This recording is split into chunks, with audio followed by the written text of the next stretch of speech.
Actually, nung isang kahapon ko pa nga sinasabi, gusto ko talaga panoorin at itakil dito yung content ng DTT.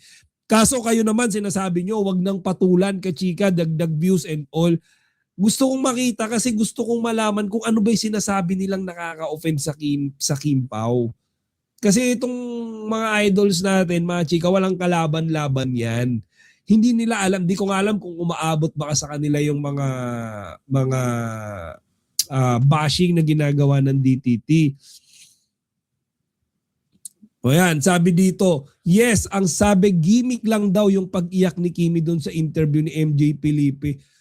Gimmick ng tinapay, alam nyo ba ibig sabihin ng salitang gimmick? Ang gimmick mga kachika, hindi natural yun. Ang gimmick, ginagawa mo yun para makakuha ng atensyon kahit hindi yun yung totoong nararamdaman mo. Kahit well, in fact, mga kachika, totoo yung nararamdaman nila that time. Totoo yung nararamdaman ni Kimi noon, that's tears of joy. Mapipeke mo ba yon?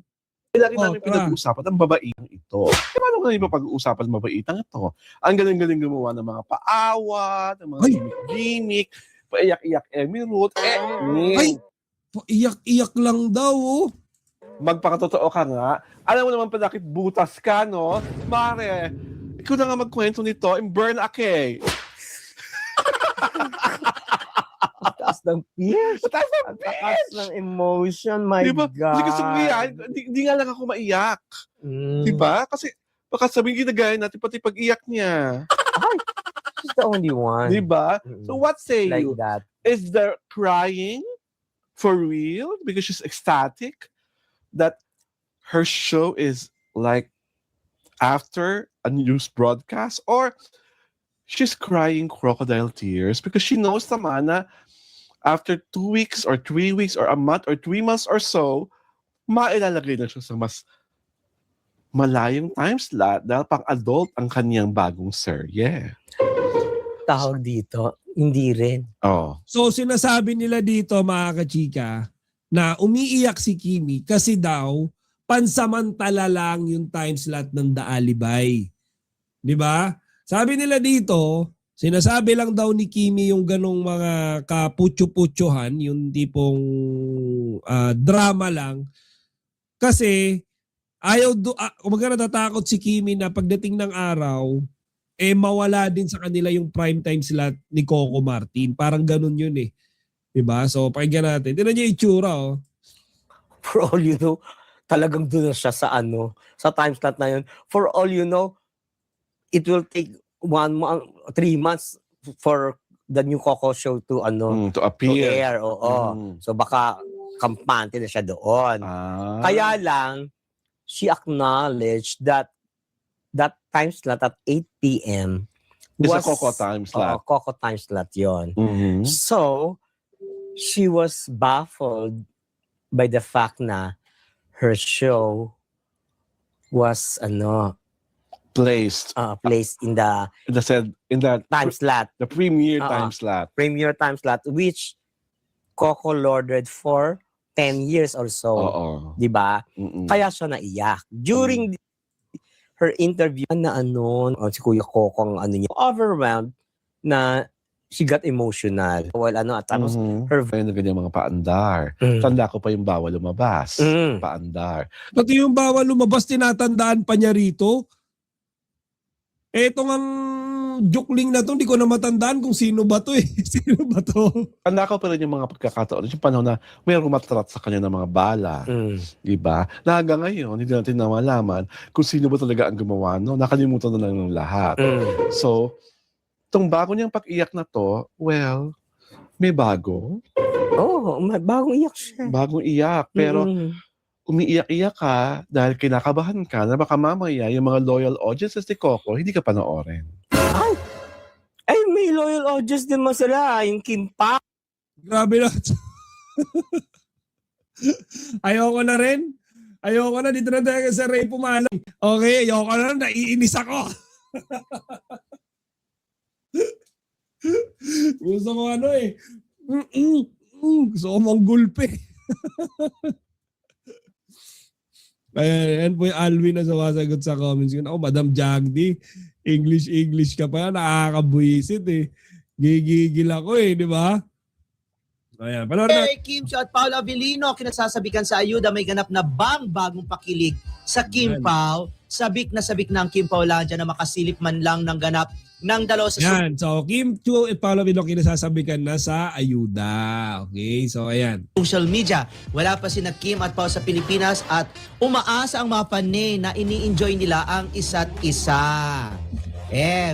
Alam mo, itong si Carlos Miguel, sa galing niyang gumawa ng AI, Correct. mabubudol kayo na parang, Maniniwala maniniwala kayo na parang, Akala ay, mo. bagong ayuda.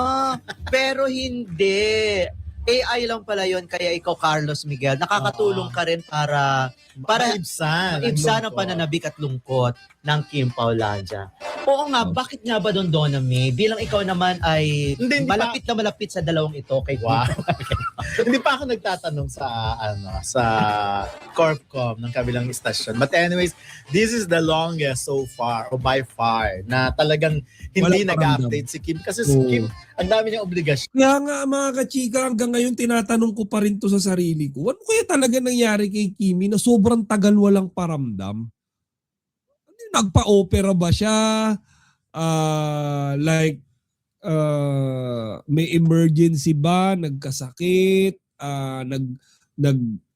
Nakipag-date? Kinasal? Engagement? Ano ba talaga nangyayari? Ba't wala kayong follower na? Wala kayong show? Ba't nagwala sa inyo? Kasi puro kayo fake news. Oh, tinan nyo mga chika. So ito. Baka focus lang po sa training niya si Kimi. Oo nga eh, di ba? Kaya nga nagtataka ako, ano kayo nangyari? Di ba? Siya na dapat nag-update siya lagi sa kanyang mga social media account. Pero this time, hindi talaga. No? Hindi talaga niya wala talaga siya ni katiting na hint para malaman ng kanyang mga fans kung nasaan siya. And which is, pag ganun, di ba, understandable. Na Katulad nga ng sinabi ko kagabi sa aking programang Abante Liling, kasi merong time frame yan yung kanyang training, mahal yan, as in mahal. Ang magti-training ka sa abroad ay napakamahal, kaya dapat sulitin ang panahon at ang oras yan. Dapat walang distraction. May mga netizens na naglabas ng kritisismo o bash kay Kim, pwedeng tungkol sa show, performance o personal issue. Bilang suporta, rumesback ang Kim Pao fans sa social media, lalo na sa X/Twitter at TikTok. Nagtrend ang mga hashtags na nagtatanggol kay Kim at minsan pati kay Paulo. May mga fans na nagpo-post ng resibo, clips, achievements ni Kim, nagre-report ng bashers, nag-call out ng fake news o paninira. Bakit mabilis uminit ang ganito? Malakas ang fanbase ni Kim, matagal na siya sa industriya. May bagong projects o love team hype, Kim Pao, kaya mas active ang fans. Social media amplifies drama. Isang post lang, pwedeng mag-viral agad. Karaniwan sa showbiz fandom sa Pilipinas na maging defensive at vocal ang fans, lalo na kapag feeling nila unfair ang bash. Pero minsan, nagiging toxic din kapag lumalala ang sagutan. Sa totoo lang, hindi na bago ang ganitong eksena sa showbiz, pero may ilang importanteng punto sa balitang ito. Second, ano talaga ang nangyari? Ayon sa mga lumabas na ulat, pinagtanggol ng Kim Pao fan si Kim Chiu matapos siyang i-bash at ikumpara pa sa ibang artista tulad ng pagsasabong sa kanya kay Nadine Loster. Kasabay nito, naging mas active ang fans ni Kim at Paolo Avellino dahil sa bagong proyekto nilang The Alibi na kasalukuyang pinag-uusapan online. Third, opinion ko dito. 1. Normal reaction ng fandom. Natural lang na ipagtanggol ng fans ang idol nila. Lalo na si Kim, matagal na siyang artista at malaki ang fanbase, kaya mabilis talagang mag-react ang supporters. 2. Problema, nagiging fan war. Ang downside, imbis na constructive discussion, nagiging bardagulan, personalan, comparison na madalas hindi naman kailangan. Dito na pumapasok yung toxicity. 3. Fuel ng hype at issues. Timing din ito, may show si Kim ngayon, kaya mas exposed siya, mas maraming nanonood, mas maraming kritiko. Kaya kahit maliit na issue, lumalaki. 4. Hindi lang fans ang may role. Minsan, parehong sides may ambag. May bashers na sobra, may fans na sobra rin kung sumagot. Ang ganitong balita ay hindi talaga tungkol kay Kim lang, kundi tungkol sa culture ng fandom sa social media. Mabilis mag-support, pero mabilis din mag-away. 6. Kung may takeaway, mas okay pa rin kung suportahan ang idol without attacking others, iwasan ang unnecessary comparisons. 4th, mas malalim na pagtingin. Sa unang tingin, parang simpleng fans versus bashers lang ito. Pero kung titingnan ng mas maigi, refleksyon ito ng kung paano gumagana ang fandom culture ngayon sa social media. Si Kim Chiu ay matagal na nasa industriya, mula pa sa pagiging chinita princess hanggang sa pagiging versatile actress. Dahil dito, malaki ang emotional investment ng fans sa kanya. Hindi lang siya artista sa kanila, parang bahagi na siya ng personal journey nila bilang fans. Kaya kapag may bash, hindi lang si Kim ang tinatamaan, parang pati identity ng fans na dadamay.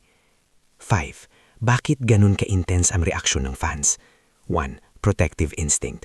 Natural sa fans na ipagtanggol ang iniidolo nila, lalo na kung pakiramdam nila unfair ang kritisismo, may halong panlalait o pangmamaliit. Pero minsan, dito na nagsisimula ang escalation. 2. Love team dynamics, Kim Pao. Kapag may pairing tulad ng Kim Pao, nagiging collective ang fandom energy. Hindi lang si Kim ang pinoprotektahan, pati ang tandem nila ni Paolo Avellino. Kapag may bash sa isa, parang bash na rin sa buong team. 3. Algorithm ng social media. Hindi natin pwedeng i-ignore na mas pinapakita ng algorithm ang drama. Mas nagtitrend ang away kaysa positivity. Kaya kahit maliit na issue, napapalaki. 6. Ang dalawang sides ng kwento. Penis, side ng fans. Gusto lang nilang ipagtanggol si Kim. Naglalabas sila ng resibo, awards, performances, projects. Nagsasalita laban sa negativity. Bale dito hanggang sa point na hindi sila nananakit ng iba. Penis, side ng bashers. Hindi lahat ng bash ay pare-pareho.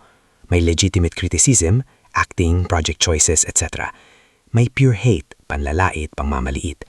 Dito na nagiging tricky kasi minsan lahat ng criticism tinuturing na hate kahit hindi naman.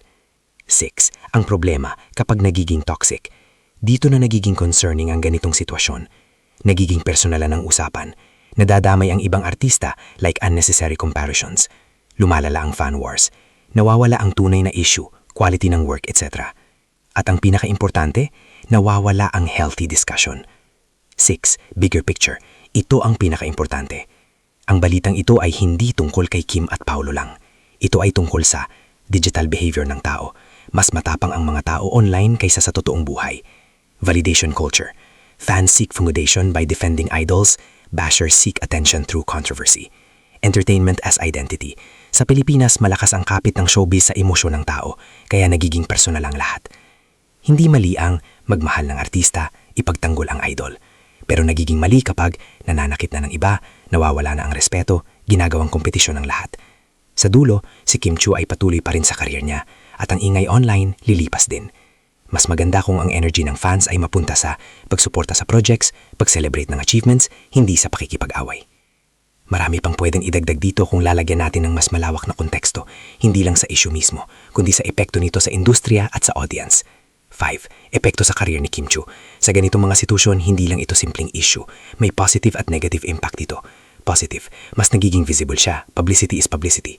Mas tumitibay ang fanbase dahil nagkakaisa sila. Negative, pwedeng maapektuhan ang public perception, lalo na sa casual viewers. Nakakapagod din sa artista ang constant na bash at ingay. Sa madaling salita, kahit trending ka, hindi ibig sabihing healthy na lahat. 6. Timing sa projects nila ni Paolo Avellino. Mahalagang factor din na may ongoing o bagong proyekto ang Kim Pao. Sa showbiz kadalasan, habang masikat ang project, mas maraming mata ang nakatutok, mas maraming criticism at bash. Kaya hindi nakakataka na kasabay ng hype, may kasabi ding ingay. 7. Comparison culture sa showbiz. Isa sa mga nagpapalala ng issue ay yung pagkukumpara sa ibang artista. Ito yung pattern. Mas magaling si ganito kaysa kay Kim. Mas bagay ang ganitong love team. Problema dito, hindi naman kailangan may lamangan. Iba-iba ang branding, talento at audience. Pero dahil sa ganitong comparisons, nagkakaroon ng fan wars kahit hindi naman kailangan. 8. Responsibility ng fans. Ito yung madalas hindi na pag-uusapan. Oo, may karapatan ng fans na mag-defend, pero may responsibility din sila kung paano sila mag-react. Healthy fandom, sumusuporta, nagpo-promote ng positivity. Unhealthy fandom, naaaway, naninira ng ibang artista, nagpapalala ng issue. Sa ganitong balita, makikita mo kung aling side ang nangingibabaw. 9. Role ng social media platforms. Hindi lang tao ang may role, pati ang system. Ang algorithm ay mas pinapakita ang controversy. Mas maraming engagement is mas lalong kumakalat. Kahit maliit na tweet pwedeng maging national topic. Kaya minsan, hindi dahil malaki ang issue, kundi dahil pinalaki ang platform. 10. Ano ang pwedeng matutunan dito? Ito siguro ang pinaka-importanting tatsag. Hindi lahat ng criticism ay hate. Hindi lahat ng depensa ay tama ang paraan. Hindi lahat ng trending ay worst patulan. At higit ang lahat, ang tunay na sukatan ng artista ay hindi ang ingay ng fans, kundi ang consistency ng trabaho niya. Sa dulo, ang ganitong issue ay parang cycle. May bash, may fans na papalag, lalala ang issue, magte-trend, lilipas. Pero babalik ulit sa susunod na issue. Kaya kung titingnan mo ng mas malalim, hindi lang ito tungkol kay Kim Chiu o kay Paolo Avellino. Ito ay tungkol sa kung paano tayo bilang audience makikipag-interact sa showbiz sa digital age.